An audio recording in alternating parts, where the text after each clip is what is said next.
మహబూబ్ నగర్ పట్టణం పాలిటెక్నిక్ కళాశాల విద్యా వ్యవస్థను గత ప్రభుత్వం 10 సంవత్సరాలుగా విస్మరించిందని, విద్యార్థులకు కావాల్సిన కనీస మౌలిక సదుపాయాలను కూడా కల్పించలేకపోయిందని మహబూబ్ నగర్ ఎమ్మెల్యే ఎన్నం శ్రీనివాస్ రెడ్డి అన్నారు. మహబూబ్ నగర్ పట్టణంలోని ప్రభుత్వ పాలిటెక్నిక్ కళాశాల మరియు పాలిటెక్నిక్ కళాశాల ఆవరణలోని బాలుర హాస్టల్ను సందర్శించి ఆయన కాంగ్రెస్ పార్టీ నాయకులతో కలిసి శ్రమదానం కార్యక్రమంలో పాల్గొన్నారు. అనంతరం ఆయన మాట్లాడుతూ, గౌరవ ముఖ్యమంత్రి రేవంత్ రెడ్డి సారథ్యంలోని ప్రజా ప్రభుత్వం ఏర్పడిన తర్వాత విద్యావ్యవస్థకు అధిక ప్రాధాన్యత ఇస్తున్నామన్నారు.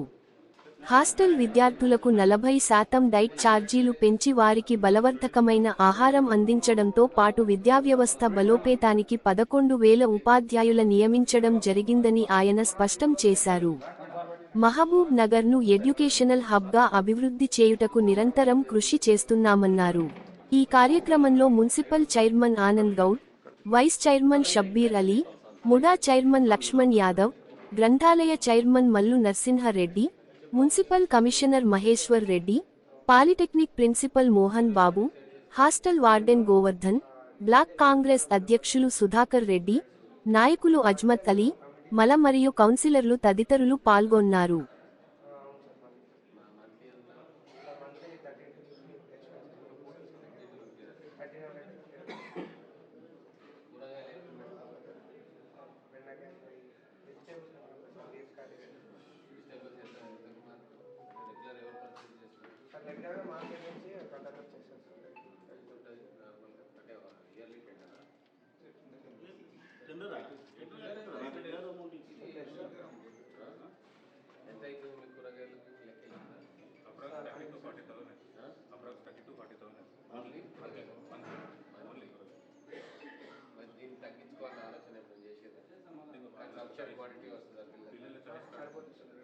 పిల్లల చాయిస్ డిపెండ్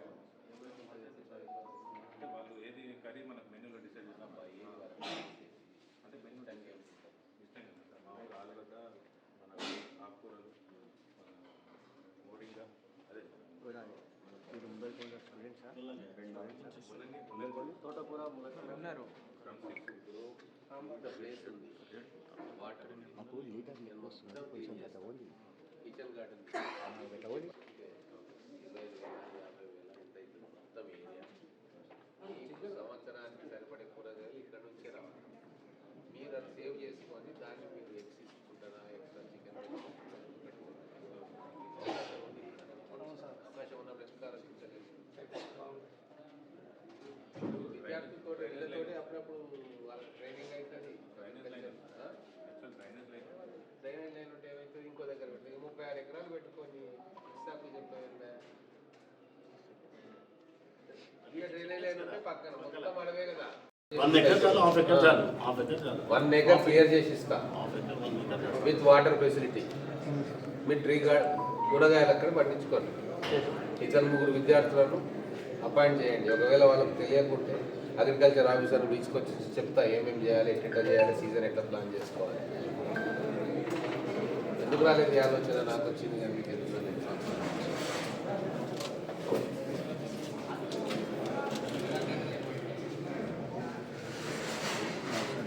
ఇప్పుడు కూడా మనకు అసెట్స్ ఏమున్నాయి, దాన్ని ఎట్లా వాడుతాం అంటే గవర్నమెంట్ నుంచి వచ్చే ఫండ్ వస్తుంది. మనం ఇంటర్నల్గా ఏం రిసోర్సెస్ చేసుకోవాలి. మీరు మొదలు మీకు ఒక ఆలోచన వస్తే ఆ స్పేస్ ఏముంటుంది, ఒక షెడ్ కట్టిస్తాం 4 క్లాస్ రూమ్లో. మీ ఎక్స్పర్టీస్ టౌన్కి ఉపయోగపడుతుంది. పిల్లలు వస్తారు, నేర్చుకుంటారు, మీకు అంతో ఇంతో ఫీజు ఇస్తారు. మీరు అది తీసుకొని మళ్ళీ దేనికైనా వాడుకుంటారు.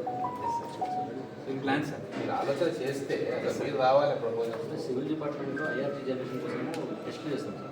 సాయిల్ టెస్ట్ మెకానికల్ సైడ్ మీరు ఏం చేయగలుగుతారు, ఎలక్ట్రికల్ సైడ్ ఏం చేయగలుగుతారు సార్? మా దగ్గర ఆర్గానిక్ వేస్ట్ చాలా ఉంది సార్. క్యాంపస్ సెకండ్ సార్ దాన్ని యాక్చువల్గా ఎన్ని కింద చేసుకుంటే మాకు పనికి వస్తుంది, బయట కూడా పనికి వస్తుంది సార్. యాక్చువల్గా అనుకున్నాం సార్, కానీ అది కొంచెం మెటీరియల్స్ కానీ అనేది ఏంటంటే గ్రౌండింగ్ చేస్తేనే గొప్ప ఆలోచనలు మనకు ఉంటాయి. చిన్న ఆలోచనలన్నా మీరు కొత్తగా ఇన్నోవేటివ్ అది సక్సెస్. ఈ సజెషన్ మంచిది సార్. మేము will plan and will prove it sir. అదొకటి చేయండి. ఇమ్మీడియట్గా మీకు ఏ ఏరియాలో మీకు ఫ్రీగా కూరగాయలకు కావాలంటే 1 acre ఇప్పుడు జేసీబీలు వచ్చి క్లీన్ చేసేస్తాం. సాయిల్ ఏది బాగుంది, సాయిల్ టెస్ట్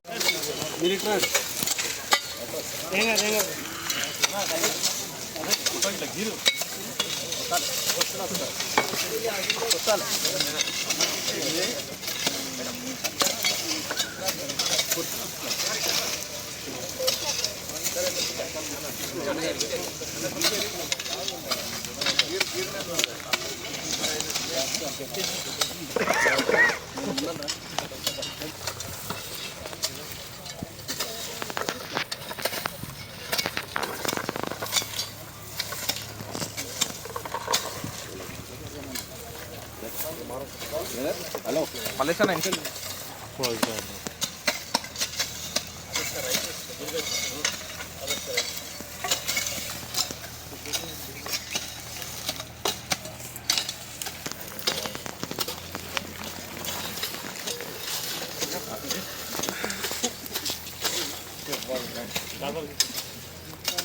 అన్నా మలేషియా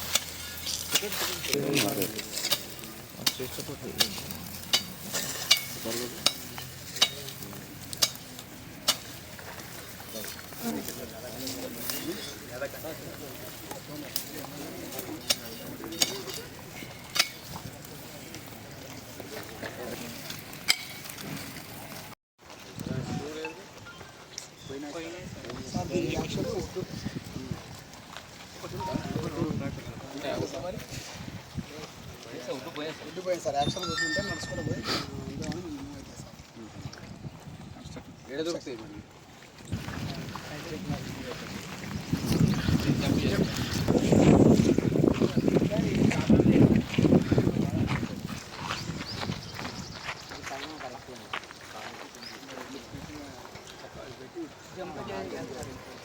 దారుణాలు కూడా ఇక్కడే చేసుకుంటారు సార్ వచ్చి ఉదయం పూట ఎస్టిమేషన్ ఇస్తే నేను శాంక్షన్ చేస్తాను.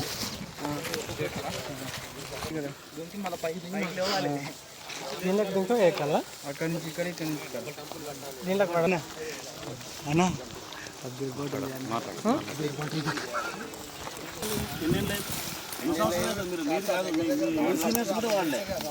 ఆ గ్యాప్ తర్వాత మధ్యలో గ్యాప్లు వెళ్ళిపోయినాయి సార్ వాస్తవం. ఎందుకంటే వీళ్ళు కాదు గ్యాప్లో ఇవి పడబడిపోయాయి. ఏం చేస్తుంది లోపల నలుగురు లోపల తెలుసు.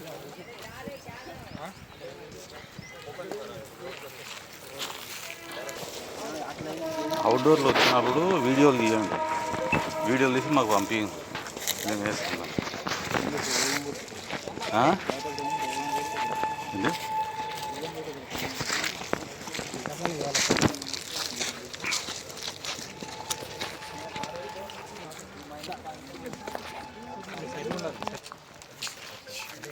స్టేట్లో బెస్ట్గా చేయాలంటే ఏమేమి ఫోన్ టోటల్ ఎస్టిమేషన్ నాకు ఇస్తే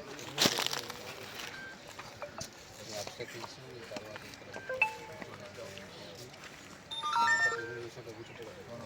పెరేడ్ అక్కడ మొత్తం ఏరియా అయితే ఎంత ఉంటుంది మీకు 5 acres ఏరియా ఇట్లా మార్క్ చేసి క్లియర్ చేసి మీకు కాంపౌండ్ వాళ్ళ నుంచి మీకు ఎంత కావాలి డిస్టెన్స్ ఒక 5 acres క్లియర్ మార్క్ చేస్తాం. క్లీన్ చేసి ఇస్తాం. ఈ చెట్లు మంచి చెట్లు ఉంటుంది అంటే డెవలప్ చేస్తాం. పిచ్చి చెట్లు అన్ని కొట్టేస్తాం. వీలైతే మీకు మొరం కూడా వేసేస్తాం. ఎక్కడెక్కడైతే బాగుంటుందో లుక్ కూడా బాగుంటుంది. ఆ డిస్టెన్స్ సర్వే పెట్టిస్తే ఎక్కడ ఏమైనా ఇంత మార్క్ చేయాలనేసి మొత్తం క్లియర్ చేయాలి. తర్వాత కమిషన్ మొత్తం సర్వే చేసుకోండి. Okay sir. All items sir assurance ఇచ్చినాడు. క్లాప్స్ కొట్టండి ఫస్ట్.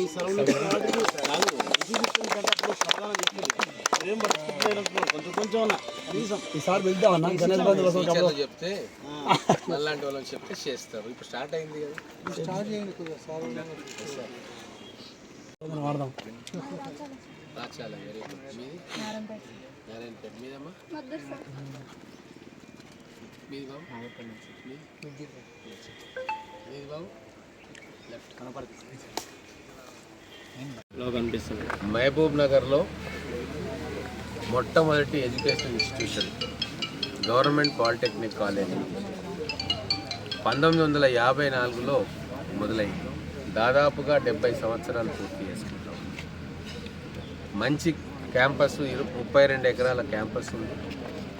ఈరోజు శ్రమదానం చేయడానికి ఇక్కడికి వచ్చినాం. మొత్తం క్యాంపస్ మొత్తం కూడా టూర్ చేసినాం. విద్యార్థుల సమస్యలు ఏంటనేది అడిగి తెలుసుకుంటా ఉన్నాం. బిల్డింగ్స్ కూడా కొన్ని పాతపడ్డాయి, వాటి గురించి ఎట్లా చేయాలని ప్లాన్ అవుట్ చేస్తూ ఉన్నాం. ఇంత నగరానికి ఆనుకొని ఇంత పెద్ద ఇన్ఫ్రాస్ట్రక్చర్ అంటే దాదాపు 32 ఎకరాలు ఇక్కడ ఉంది. దీన్ని పాలిటెక్నిక్ కాలేజ్కి ఉపయోగపడేటట్టు, అలాగే ఈ పట్టణానికి ఉపయోగపడేటట్టుగా ఏదైనా దీర్ఘకాలికమైన ప్రణాళికను ఆలోచిస్తూ ఉన్నాం. ఇప్పుడే అడిగి తెలుసుకుంటా ఉన్నాం. ఇక్కడ దాదాపుగా 7-8 ఎకరాలు ఇక్కడ మనకు ఖాళీగా ఉంది. దాంట్లో మన పిల్లలతో కూడా మాట్లాడినాం. వాళ్ళ మెస్ బిల్ చాలా ఎక్కువ వస్తూ ఉంది. సో దాన్ని రెడ్యూస్ చేసుకోవడానికి కూరగాయలు పండించాలి దీంట్లో అని చెప్పి ఒక నిర్ణయం తీసుకున్నాం. ప్రిన్సిపల్ గారు కూడా అనుమతించి హార్టికల్చర్ ఆఫీసర్స్ తోటి మాట్లాడుతూ ఉన్నాం. కేవలం ఈ పాలిటెక్నిక్ కాలేజీలో చదివే పిల్లల కోసమే కాదు, బయట SC ST welfare hostels, BC welfare హాస్టల్స్లో ఉన్న పిల్లలకు కూడా ఇక్కడ నుంచి ఏమైనా కూరగాయలు అక్కడ సప్లై చేయొచ్చా లేదా అనేది కూడా ఒక ఆలోచన చేస్తాం. అలాగే ఇక్కడ సెల్ఫ్ సస్టైన్ కోర్సెస్ ఇంకా ఏమన్నా పెంచాలా, ఇక్కడ కూడా ఒక స్కిల్ డెవలప్మెంట్ సెంటర్ పెట్టి, ఎక్కడైతే మేము బీకే రెడ్డి కాలనీలో పెట్టినామో, ఎక్కడైతే డిఓ ఆఫీస్లో ఉందో, ఇంకొకటి న్యూ టౌన్లో ఒకటి పెట్టబోతా ఉన్నామో, ఇక్కడ కూడా ఒకటి స్కిల్ డెవలప్మెంట్ సెంటర్ పెట్టి ఇక్కడ computer courses, plumbing, electric courses కూడా ఇక్కడ ఇస్తే ఈ చుట్టుముట్టు ప్రాంతాల ప్రజలందరూ ఇక్కడికి వచ్చి ఆ ట్రైనింగ్ తీసుకుంటాం. కాబట్టి దాన్ని కూడా ఆలోచన చేస్తూ ఉన్నాం. పై అధికారులకు కూడా రాసి దానికి కన్స్ట్రక్షన్కి రూమ్స్ కావాలా, ఏం కావాలా అనేది మా ఎస్డిఎఫ్లో కావచ్చు, మిగతా దాంట్లో పెట్టిస్తాం. ఖచ్చితంగా మనకున్న అసెట్స్ని మనం వాడుకోవాలి. లేకుంటే ఇట్లనే పిచ్చి చెట్లు మొలిచి, పాములు వచ్చి, తేళ్ళు వచ్చి మన నష్టం జరుగుతుంది. అందుకే మేము కావాలని ఇన్స్టిట్యూషన్స్కి పోతూ ఉన్నాం. ఈ శ్రమదాన కార్యక్రమం పెడతా ఉన్నాం.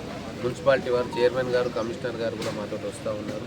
వారు కూడా మున్సిపల్ సిబ్బంది కూడా హాలిడే అని కూడా చూడకుండా వచ్చి ఈరోజు మాకు సహకారం చేసుకుంటూ అంత క్లీన్ చేస్తూ ఉన్నాం. మహబూబ్ నగర్ పట్టణాన్ని క్లీన్ అండ్ గ్రీన్ సిటీగా చేయాలన్న ఉద్దేశంతో ఈ కార్యక్రమాన్ని మొదలుపెట్టినాం. ఖచ్చితంగా ఇదొకటి మొదటి అడుగు మాత్రమే. ఇంకా చాలా ఆలోచనలు మాకున్నాయి. అది ప్రభుత్వ అధికారులతో, సంబంధిత అధికారులతో మాట్లాడి ఇంక ఏమేం చేయొచ్చు, మన పిల్లలకి ఇంకా ఎక్స్ట్రా ఫెసిలిటీస్ ఏమి ఇవ్వచ్చు అనే దాని మీద ఆలోచన చేస్తూ ఉన్నాం. మా ప్రభుత్వం వచ్చినప్పటి నుంచి ప్రత్యేకంగా విద్య మీద, స్కిల్ డెవలప్మెంట్ మీద, స్పోర్ట్స్ మీద దృష్టి పెట్టింది. కాంపౌండ్ వాల్స్ కూడా చాలా దగ్గర బ్రేక్ అయి ఉన్నాయి. వాటన్నిటిని కూడా నేను స్పెషల్ ఫండ్ మంజూరు చేయించి ఆ కాంపౌండ్ వాల్స్ అన్నింటినీ కూడా కట్టిస్తా ఎక్కడెక్కడ బ్రేక్ అయిందో. నేను మహబూబ్నగర్ పట్టణ ప్రజలకు కూడా చెప్తా ఉన్నాం. మా అప్పీల్ ఒకటి, మన ఎడ్యుకేషన్ ఇన్స్టిట్యూషన్స్ మీరు వాడుకోండి. వాకింగ్కి కానీ, లేదు ఇంకేమైనా స్పోర్ట్స్ కార్యక్రమాలకు కానీ వాళ్ళు మీకు పర్మిషన్ ఇస్తారు. కానీ ఏ ప్రాపర్టీని కూడా డ్యామేజ్ చేయకండి దయచేసి. వీళ్ళు చెప్తా ఉన్నారు, అక్కడ నుంచి చాలామంది ప్రజలు ఎన్నిసార్లు కాంపౌండ్ వాళ్ళు కట్టినా కూలగొడుతున్నాను అంటున్నారు. దయచేసి అట్లా చేయకండి. మీకు కావాలంటే ఒక గేట్ పెట్టిస్తాం, ఆ గేట్ను వాడుకోండి. అంతేగాని ఎక్కడ దగ్గర ఉందని చెప్పి కాంపౌండ్ వాళ్ళు కూలగొట్టుకుంటూ పోతే కబ్జాకు గురవుతుంది. మళ్ళీ ఒక్కసారి ప్రభుత్వ స్థలం కబ్జాకు గురైతే దాన్ని రిట్రీవ్ చేసుకోవడానికి చాలా కష్టపడాల్సి వస్తుంది. ఇవన్నీ కూడా ఇంతకుముందు గవర్నమెంట్స్ మన కోసం ఇచ్చింది. మహబూబ్ నగర్ ప్రజల ఆస్తి ఇవంతా. ఏవైతే భూములు, గవర్నమెంట్ భూములు ఉన్నాయో, ఎడ్యుకేషన్ ఇన్స్టిట్యూషన్ సంబంధించిన భూములు ఉన్నాయో, అది మన మహబూబ్ నగర్ ప్రజల ఆస్తి. దాన్ని మనమే ధ్వంసం చేసుకోకూడదు, కబ్జాకు అవకాశం ఇవ్వకూడదు. కాబట్టి మనం కూడా కొద్దిగా డిసిప్లిన్ తోటి ఉందాం, రూల్స్ అండ్ రెగ్యులేషన్స్ పాటిద్దాం. ప్రభుత్వకరమైన సంస్థల మీద వాళ్లకు మనం వీలైతే సహాయం చేద్దాం. వాళ్ళకి ఇబ్బంది పెట్టే పనులు కూడా మనం ఏ రోజు కూడా చేయొద్దు అని చెప్పి మనం చేస్తూ, మన పిల్లల కోసం ఈరోజు కొన్ని వేల మంది పాలిటెక్నిక్ కళాశాల నుంచి పాస్ అయ్యి దేశ విదేశాల్లో ఉద్యోగాలు చేస్తూ ఉంటాం. ఎన్నో వేల కుటుంబాలను నిలబెట్టింది ఈ కళాశాల. దీన్ని మనం కాపాడుకోవాలి. ఇంకా అదనపు బిల్డింగ్లు శాంక్షన్ చేసుకొని ఇంకిన్ని కోర్సెస్ ఈ కళాశాలకు తీసుకొచ్చి మన మహబూబ్ నగర్ పట్టణం కావచ్చు, మన మహబూబ్ నగర్ జిల్లా కావచ్చు, టెక్నికల్ ఎడ్యుకేషన్లో